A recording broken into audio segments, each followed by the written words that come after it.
Menos de 5% daqueles que se dizem cristãos leram a Bíblia uma vez na vida. O pastor não é seu pai, mas o pastor é aquele que te acompanha. A credibilidade que você comentou, é o pastor que as pessoas podem também espelhar a vida dele. A palavra é o que deveria guiar as nossas vidas. Eu não sou guiado pelo que eu acho, pelo que eu sinto, pelo que eu ouvi. Eu sou guiado por uma palavra que é clara e objetiva. O que mudou na sua vida depois que você conheceu a Deus? Comunicação? 10-10. Show! Pessoal, estamos aqui hoje com o Galego. Galego, primeiro fala, quem é você? Galego é um homem morto, né? Um homem morto, morri para mim, renasci para Cristo.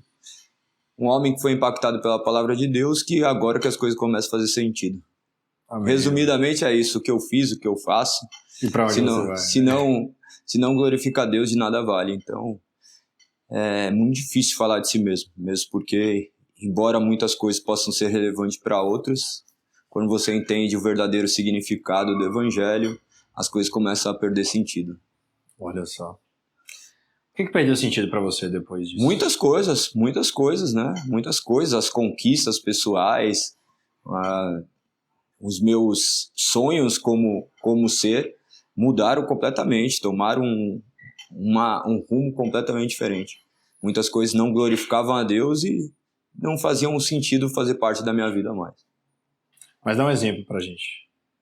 Lutar, por exemplo, lutar. Eu lutei minha vida inteira, participei de milhares de campeonatos e hoje eu não sinto mais vontade. Tipo, eu treino, mas não tenho mais aquela gana de ganhar campeonatos, de ser o foco. Então algumas coisas vão perdendo sentido. A vida que eu levava também, né, era completamente antagônica. Uma série de coisas vão começando a mudar, a perder o sentido. Então, mais nesse sentido mesmo de buscar contentamento em coisas que, no final das contas, são apenas passageiros, né? As medalhas voltam todas para as gavetas. Lógico, é legal você conseguir conquistar, se superar, mas no final das contas é só o ego gritando. Para você, assim, qual o melhor caminho, qual a melhor forma para a gente, de fato, glorificar o nome de Deus? Primeiro, compreender a palavra de Deus. Porque se eu não compreendo, eu não tenho como glorificar a Deus. A parte de glorificar a Deus está atrelada primeiro a conhecê-lo. E conhecer verdadeiramente, claro que é uma obra do Espírito Santo, mas, no entanto, eu creio que conhecendo as Sagradas Escrituras, ainda que isso daí seja um trabalho de uma vida inteira, eu creio que isso daí é o mínimo, né? Conhecermos a obra escrita que revela a vontade de Deus para nossas vidas é a melhor forma de podermos enxergar se estamos ou não glorificando a Deus, porque a grande maioria das vezes nós construímos um Deus segundo a nossa própria concepção, segundo a nossa própria imagem, um Deus que só pode fazer aquilo que eu quero fazer, então que nada tem a ver com o Deus das Escrituras, e quando nós nos deparamos com as Escrituras, de fato daí nós somos conduzidos pelo Espírito a viver de maneira que o nome dele é glorificado. Então, é um processo de transformação completa, né? Eu gosto muito de pensar sobre isso e até mesmo me espanta, porque nós temos estatísticas que são completamente alarmantes. Existem menos de 5% daqueles que se dizem cristãos leram a Bíblia uma vez na vida. Então é um dado que, se você parar num grupo de amigos, você vai ver que é maçante o número de pessoas que não leem as Sagradas Escrituras, é muito raro. E eu pergunto que tipo de Deus que eles estão adorando, sem conhecer as Sagradas Escrituras. Nós vivemos num país místico que também foi colonizado, nosso ensinamento é completamente deturpado, então nós vemos aí uma bagunça generalizada que falam que glorifica a Deus, mas se deparando com as Sagradas Escrituras nós vemos que o que nós temos visto não tem glorificado a Deus. Entendo. Agora, você, por exemplo, prega a palavra, né? Sim, sim. E a gente aqui fala sobre comunicação, né? Como é que é esse processo para você de pregar a palavra de Deus, de colocar a sua comunicação para fora? Você, de fato, às vezes usa algum tipo de técnica de comunicação ou não, ou simplesmente flui? Conta pra gente um pouco dessa sua experiência como pregador e como é que começou isso também. Eu sou advogado, né? Então, no final das contas, a comunicar sempre teve que fazer parte da minha vida. Sou professor também há 20 anos de artes marciais. 23 anos. 23 anos de Muay Thai. Então eu já dou aula há muito tempo e tudo isso envolve comunicação. A pregação é algo que fluiu naturalmente por conta já da minha vocação como advogado. Então, no final das contas, foi algo que foi surgindo. Eu nunca imaginei pregar, eu era ateu, eu nem queria, Deus, para mim não fazia o mínimo sentido, nem eu não gostava, odiava crente. mas aqui estou eu, né? Transformado e regenerado pela obra do Espírito Santo. Então, a pregação, embora existam técnicas de homiléticas, eu não gosto de me ater a isso mesmo, porque o que convence o homem não é uma boa oratória, não é uma retórica, mas sim o poder que há nessa palavra, que mesmo proclamada por homens imperfeitos, ela faz uma obra perfeita no ser que necessita ser regenerado, daqueles que foram eleitos por Deus desde antes da fundação do mundo. Então só pregamos o evangelho e deixamos que a palavra faça aquilo que lhe é competente. Perfeito, ou seja, você, claro, né, conhece algumas técnicas, mas de fato você flui, né, no sentido do Espírito Santo mesmo. Né? Então, depende muito, porque hoje quando nós colocamos o nome de Espírito Santo, nós denominamos Espírito Santo em um monte de coisas. Não se trata disso, se trata assim, existe uma ordem, existe uma lógica dentro disso tudo, mas parte de pressupostos de lógicas humanas. A Bíblia deve ser lida, explicada e aplicada. A maneira de pregar sempre foi essa e sempre será essa. Algumas pessoas dividem sermões em início, meio e fim. Início, meio e fim, que isso daí é mais comum. Então, e mesmo porque já flui naturalmente para mim também, por vir do direito, né? Você vai elaborar uma petição, uma peça, você aborda esse tipo, e qualquer tipo de raciocínio, ele deve ter início, desenvolvimento e fim, mas no final das contas existem uma série de formas que as pessoas adotam como uma forma de administração, mas se não tem o Espírito Santo é só uma forma. Então a questão de fluir do Espírito Santo é ter o conhecimento do que você está falando e orar para que o Espírito Santo ilumine, porque nós já vimos milhares de coisas aí, hoje, ainda mais hoje em dia, você vê um monte de gente que fala que é tomado pelo Espírito, mas eu nunca vi ninguém tomado pelo Espírito e falar capítulos da Bíblia de cor. Eu nunca vi ninguém tomado pelo Espírito e ter realmente essa compreensão da Sagrada Escritura sem nunca ter se deparado com ela. Então parte de um pressuposto de muito estudo, muita dedicação natural e também, leitura da palavra. Embora a leitura seja natural, é uma iluminação do Espírito que te direciona e te condiciona a uma leitura de forma que isso sirva como um instrumento para que possa alcançar outras vidas. Então, quando entra nessas questões de meios de comunicação do Evangelho, é muito abrangente. E está muito atrelado também às características do quais Deus esculpiu em cada um, né? Então é muito interessante, porque Deus não abdica da nossa personalidade. Hoje nós vemos aí pregadores, cada um com uma linha de produção, a pessoa aprendeu de um jeito que a outra pessoa fazia, eles ficam repetindo, e às vezes não passaram por esse processo de conhecimento daquilo que Deus realmente almeja por conta da vida dele. Mas é muito interessante abordar sobre essas questões, e é muito abrangente porque nós poderíamos aqui ficar citando milhares de exemplos, mas eu creio que o exemplo mais perfeito de ministração sempre será a pregação fiel do Evangelho, proclamando o que a palavra diz e orando para que o Espírito Santo haja naquelas vidas que necessitam ser transformadas. Pensando quem está assistindo a gente e tem vontade de pregar a palavra, qual seria o seu principal conselho prático? Leia a Bíblia. Leia a Bíblia. Leia a Bíblia. O simples e básico que funciona. Não tem como pregar sem Bíblia. Eu conheço milhares de pessoas. Nós vemos que hoje é bem triste, mas é verdade, milhares de pessoas estão pregando sem nunca terem nem lido o Novo Testamento. Então, pensa aí, como que eu vou falar de algo que eu não conheço? Ou senão eu decoro, ou fico vendo uma ministração e fico simplesmente repetindo. O pressuposto básico é conhecer as Sagradas Escrituras. Se você lendo já não se conhece, imagina sem ler. Imagina sem ler as Sagradas Escrituras, é muito difícil, é muito complicado. Então, qualquer pessoa que quer pregar o Evangelho primeiro deve conhecer o Evangelho. Isso daí não é qualquer pessoa para pregar. Qualquer pessoa deveria conhecer o Evangelho para simplesmente proclamar o Evangelho, porque essa é uma obrigação inerente a todo aquele que se diz cristão. Nós vivemos num país que aí os dados agora apontam para uma grande maioria, né, menos de 20% só da população que não professam a fé de crer em Cristo, mas o que é crer em Cristo?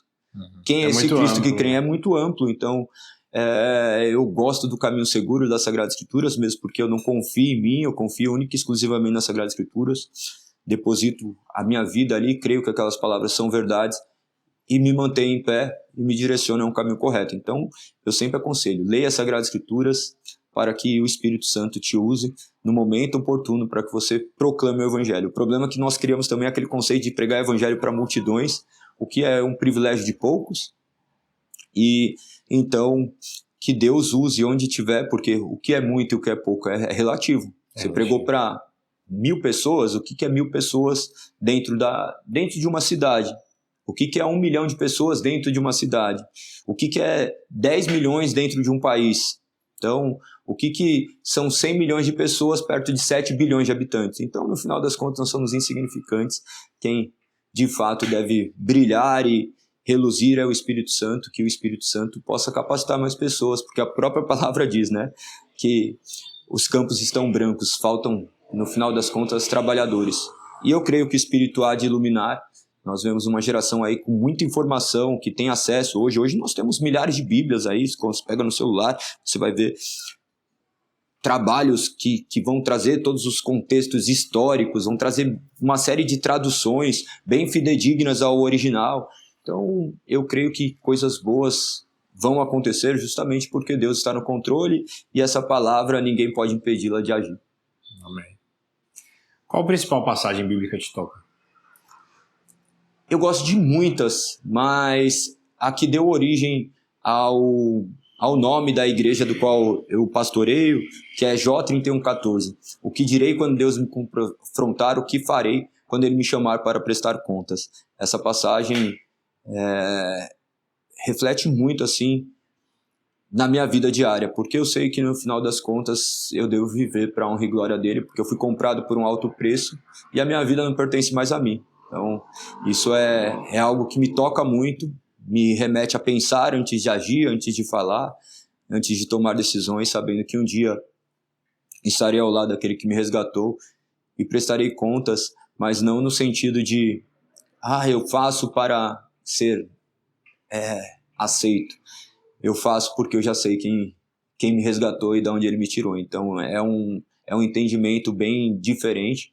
Não se trata simplesmente de eu olhar para essa passagem, imaginar que Deus está ali me punindo. Não, é para eu nunca me esquecer de onde ele me tirou e quem ele é na minha vida. Amém, muito forte. Você comentou da igreja que hoje você pastoreia, né, que chama-se o Confronto, correto? Sim. Como é que foi isso? Porque começou como um movimento, né? Começou do jeito que Deus começa as coisas, né? Começou dentro da academia, como eu disse, eu também sou professor de artes marciais. Dentro da academia, depois que tinha ocorrido a minha conversão, há 10 anos atrás, a gente reuniu um pessoal, eu dava aula para um pastor, ele fez algumas células ali, a gente queria atingir outras pessoas, e daí ele fez algum tempo e não conseguiu fazer mais, por conta de outros afazeres. Então, ele falou assim, não vou conseguir fazer mais. Eu falei, mas é só falar a palavra, eu explico. Eu pegava e ficava lendo capítulos inteiros, livros inteiros, e continuou assim. Então daí foi indo. Eu nunca tive a pretensão de ser pastor, de me tornar pastor. Foi todo um processo. Eu fui fazer pós-graduação em teologia reformada, em educação cristã, mas mais para adquirir conhecimento e também sabendo que era uma grande responsabilidade, eu não poderia destoar daquilo que o próprio protestantismo disse, então eu quis mergulhar e conhecer cada vez mais, mas foi algo que foi fluindo. Não queria também ter igreja, não queria, só que enquanto a gente se reunia, foi crescendo esse grupo de pessoas, só que era muito antagônico daquilo que eu via também nas Sagradas Escrituras. Então, hoje em dia, nós temos a informação ali muito clara e algumas coisas eu não concordava acerca do que eu estava propriamente fazendo. Entendi a responsabilidade de viver uma igreja, de ter aquelas pessoas sendo pastoreadas, deles pertencerem a um corpo, deles entenderem o que é participar do corpo de Cristo, e à frente de um movimento isso não ocorre. Isso não ocorre, porque no final das contas, pessoas descompromissadas começam a ir ali porque é um ambiente legal, porque é desconstruído, por causa disso ou por causa daquilo. Eles começam a deturpar aquilo que às vezes parecia ser legítimo e estava caminhando para um lugar que não me agradava. Então eu vi a urgência também de nos organizarmos, e o povo entendeu também que chegou a hora de darmos passos maiores. Daí surgiu essa igreja, nasceu essa igreja, uma igreja em implantação, uma igreja muito pequena, né? Temos média de 70 membros. E ela acontece ainda lá no Muay Thai?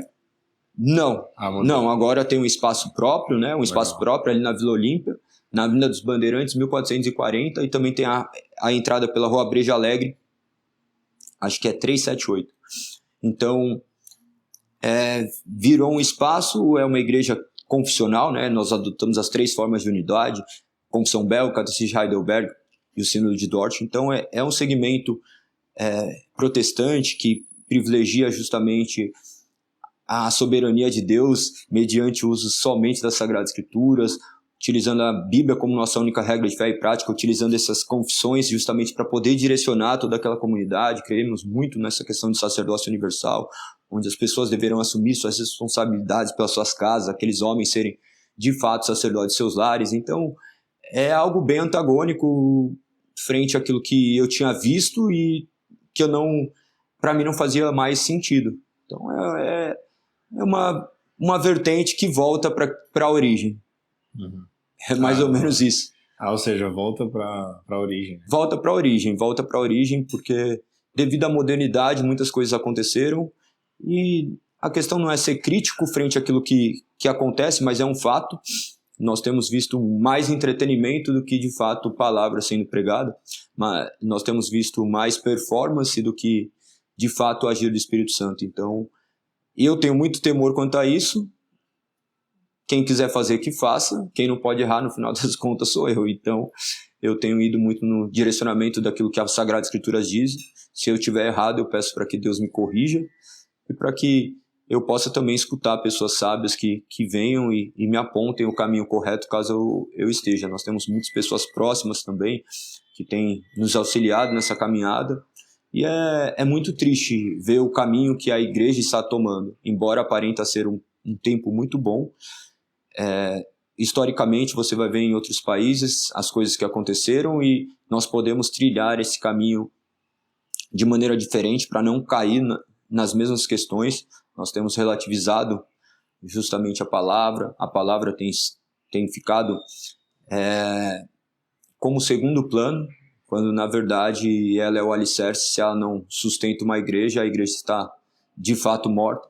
Então eu sou muito preocupado com essas questões e só Deus para fazer a obra. A questão é, nós não vivemos da obra, nós não recebemos, muito pelo contrário, também parte dos nossos rendimentos são utilizados para que a gente possa viver em comunidade.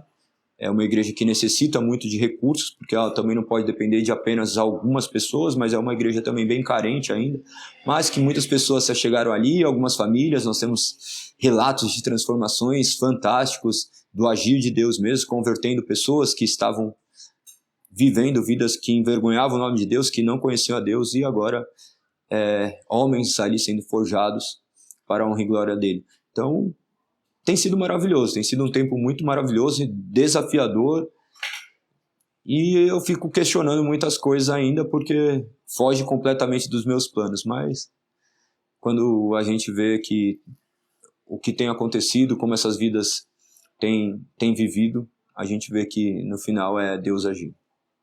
O que mudou na sua vida depois que você conheceu a Deus? Eu nasci, eu não existia, né? Eu vivia. Olha então eu nasci. Antes não era vida, era uma mera existência. Então, embora eu tivesse tudo, eu não tinha nada. Então, eu busquei em um monte de lugares coisas para me satisfazer. Eu buscava a minha alegria, a minha felicidade, quando a minha felicidade não é o lugar, é uma pessoa, né? Então, quando Cristo me encontrou, eu encontrei a verdadeira felicidade e passei a enxergar aquilo que estava diante dos meus olhos, mas eu temi fechar os olhos e olhar para aquilo que atraía pelo meu coração, pela minha carne. Meu coração que é enganoso, minha carne que é corrompida. Então, fui ferido por essa palavra, como diz Agostinho de Hipona, ele me feriu com a sua palavra, então passei a amá-lo. Foi isso que aconteceu em mim, porque não consigo explicar de outra forma. Tem um monte de conhecimentos acerca do ateísmo, de outras crenças, e foi essa palavra ser lida e meu coração ser quebrantado e as coisas começaram a ganhar outro sentido. Então não foi um processo intelectual. Se perguntar para mim o que aconteceu, eu também queria saber. Eu só sei que eu morri e agora uma nova pessoa vive. Qual a importância de ter um pastor? Nossa, fundamental. O pastor não é seu pai, mas o pastor é aquele que te acompanha, aquele que talvez vai falar aquilo que você não quer ouvir, ter um acompanhamento, não no sentido de dogmatização, mas de ter um irmão para caminhar do lado. Porque, partindo do pressuposto do sacerdócio universal, todos nós somos pastores. Se estamos congregando em uma igreja que preconiza os valores inerentes às Sagradas Escrituras, nós vamos compreender que todos ali somos pastores uns dos outros e vivemos essa unidade. A função do pastor, além disso, é capacitar outras pessoas a estarem em outros lugares para que possam proclamar o Evangelho. Quem sou eu? Ninguém. Então, nós temos que capacitar outras pessoas para que elas possam alcançar outras pessoas, para que eles possam levar o Evangelho. A função do pastor é justamente apontar para o verdadeiro e único pastor, que é Cristo. Então, botar o caminho. Essa é colocar o caminho e também não se esconder, né? Não se esconder, porque muitas vezes falam, segue Cristo. Não, pode me seguir, porque eu sei o que eu tenho feito. Eu tenho procurado viver para a honra e glória de Deus, não buscando mérito próprio, mas sabendo que somente o Espírito pode me capacitar a viver assim, porque senão eu estarei morto em meus delitos e pecados. Olha só que interessante, ele acabou de trazer um ponto que entra no que a gente fala muito de comunicação, que é a credibilidade. Que você comentou, é o pastor que as pessoas podem também espelhar a vida dele.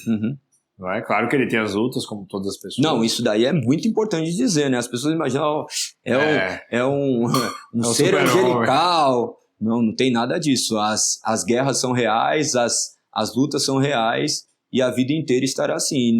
Não estou dispensado de falhar. Então, mas a questão do pastoreio é muito, muito interessante, porque eu estou disposto a perdoá-los pelos pecados e acolher, mas será se a igreja está disposta a perdoar o pecado que eventualmente eu venha a cometer? Então, esse trabalho de unificação acerca da palavra é de extrema necessidade de trazer esse conhecimento, de trazer essa maturidade.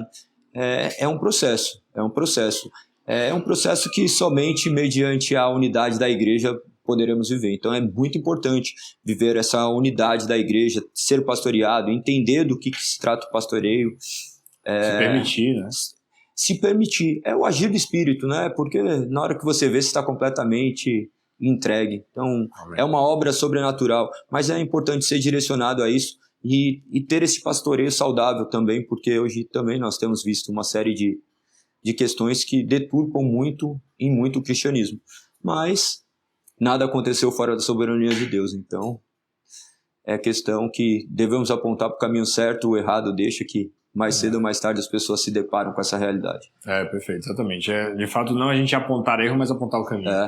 Falando de apontar o caminho, inclusive, o que você sente falta quando você traz a questão da maturidade cristã nas pessoas? O que você traria assim, Rodrigo, olha, eu vejo muito isso, e eu tenho isso, e eu entendo isso aqui como um caminho para que realmente a gente alcance uma maturidade cristã, de que conhece a palavra, de que vive essa palavra. A palavra. A própria palavra. A resposta está na palavra. Por quê? A palavra é o que deveria guiar as nossas vidas. Eu não sou guiado pelo que eu acho, pelo que eu sinto, pelo que eu ouvi. Eu sou guiado por uma palavra que é clara e objetiva. A palavra não é subjetiva. Embora a palavra possa ser interpretativa, não existe duas interpretações onde uma está diametralmente oposta e são duas verdades. Então a questão é, se há uma verdade, qual é a verdade?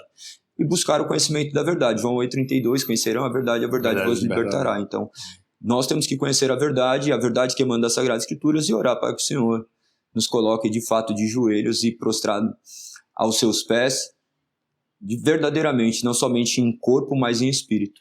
Isso só Ele pode fazer. Só Ele pode fazer. Perfeito. Pessoal, a gente vai deixar a rede social, né, aqui do Galego, inclusive do Confronto. Quais são os dias de culto lá? Terça-feira, a gente começou sempre fazendo de terça. Terça-feira, sim. A gente começava a fazer de terça. Quando era o movimento, era toda terça. No final das contas, é tudo desconstrução, né? Porque domingo todo mundo ia pra praia, ia surfar, ia fazer as coisas, daí fala assim, o dia do Senhor, todo dia é dia do Senhor. E hoje, como igreja, eu consigo entender a importância de nos reunirmos, de termos um dia também, que é uma tradição, mas de certa forma é o dia que nós celebramos o domingo como o dia do Senhor, o dia que Ele ressuscitou, o dia que Ele veio à vida e que nós existimos vivendo o domingo para a glória do Senhor. Então hoje eu entendo a importância dessa reunião, e as reuniões de domingo começaram a crescer. Antes eram muitas pessoas na terça e agora as pessoas começaram a entender essa questão da unidade do domingo. Tem sido bem interessante, por ser uma igreja pequena ainda, as pessoas se conhecem pelo nome, um frequenta a casa do outro, criam esse grau de intimidade, um ajuda o outro. Relações. É uma relação bem interessante. E o mais interessante é que ninguém se parece com ninguém. Olha só. O mais legal é que tem um cara que gosta de rock, tem outro que gosta de músicas nada a ver, tem outros que se vestem de um jeito, outros se vestem de outro. Não é um grupo homogêneo, é completamente heterogêneo, cada um do seu jeito, mas todos cheios do Espírito, E de buscando maneira um foco só, né? que eles têm vivido essa unidade. Então tem sido bem interessante. Então, terça-feira, que horas? Domingo, terça às 20, domingo às 10. Começa às 10 horas, termina meio-dia, de terça das 8 até mais ou menos às 10 horas. Perfeito. Ou seja, então você quiser conhecer mais do Galego, quiser ir lá no confronto, né? Tá mais que convidado. Só chegar.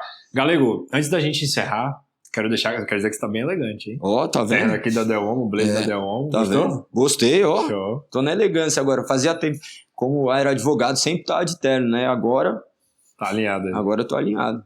Perfeito. Isso daqui é moda de Milão, tá? Eu falei, não vai ficar estranho, porque tô de gola a polo. Né? Ele falou assim, não, tá Milão tá usando assim. Eu falei, nossa, nem sabia, tá vendo? Tô chique demais. Não, tá chique demais. Pessoal, você que, né, gostou aqui, eu também me visto Delhomme me veste nossos convidados. Você tá mais convidado a vir conhecer essa linda loja aqui na Grande São Paulo, em Alphaville. Ou se você é de outro lugar do Brasil, tem na descrição o link do Instagram deles para você conhecer, fazer seu pedido e realmente sair com o traje muito alinhado. Também quero dizer para você se inscrever no canal, curtir esse vídeo, compartilhar, tudo isso é importante, né, galera? Sempre. Para que a gente leve essa mensagem de Deus e a mensagem também, claro, da comunicação, que é também uma comunicação, né? De tudo Deus, é comunicação, tudo né? é comunicação. Então, que a gente possa realmente alcançar mais corações e mais vidas. Para a gente finalizar, um recado final. Glorifique o nome de Deus. Que você possa conhecer cada dia mais a palavra, ler as Sagradas Escrituras, meditar e ter capacidade que é dada pelo Espírito de explicar as razões da sua fé. É assim que está escrito e é assim que deve ser. Perfeito. Então, muito obrigado. Até o próximo Comunicação 1010.